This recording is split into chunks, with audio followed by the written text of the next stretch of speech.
Also new tonight, one of the many proclamations signed by President Joe Biden is one to declare February National Heart Health Month. Friday, of course, was Go Red for Women, and you've probably heard of the pre-pandemic Go Red luncheons. But did you know that the national event had its birth right here in Columbus, and former NBC4 anchor Gail Hogan helped to plan it? Well, these days, because of her chronic heart condition, the pandemic is forcing Gail to stay isolated. But as Colleen Marshall tells us, Gail is still working to turn her own heart crisis into hard hope. Way back in 1988, when my birthday buddy Gail Hogan and I were just 32 years old, a panicked call for help was put out over the PA system. Gail had collapsed. 5 of our co-workers took turns doing CPR to keep her alive, and it was terrifying. It was terrifying for you all, but honestly, I was unconscious. I remember very little. What I know now is what I've been told. Gail was in cardiac arrest.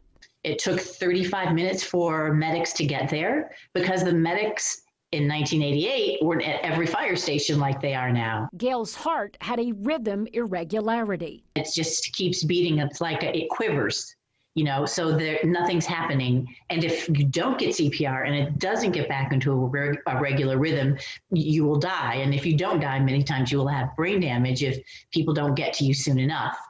Heart problems for our upbeat Gail, the woman who viewers and coworkers always saw with a smile on her face? I have always said I was there at the right time with the right people and the right circumstances. It was so much fun. And the right time because 6 months before she collapsed, the staff at NBC4 was given CPR training. Gail started a journey that took her from news anchor to patient to educator to advocate. She eventually partnered with the Ross Heart Hospital at OSU and the American Heart Association. We had the first luncheon here. It was called the Women's Heart Health Initiative in the 90s. And the Heart Association nationally saw this and thought, well, this is a great idea. We're getting a bunch of women together and we should do this nationally. And that led to the Go Red luncheon. Gail says the medical community itself did not know then to take women's heart issues as seriously. A woman reporting to the ER with chest pains was treated differently. And they say, you know what, it's stress. Why don't you take a yoga class? You know, a yoga class is not the answer. Gail works to keep her own heart as healthy as possible.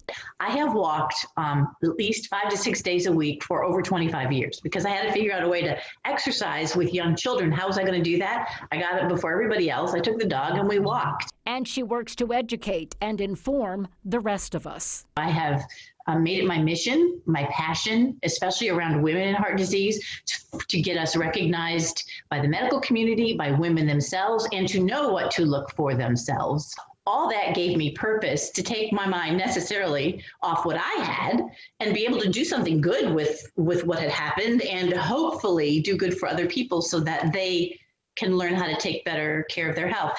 Heart patients are vulnerable to COVID, so the pandemic is forcing Gail to stay at home. She has virtual meetings, but she can't see her mother, her children, her grandchildren. She and her husband even have their groceries delivered, but still, she has that smile on her face. Local for you, Colleen Marshall with Gail Hogan for NBC4.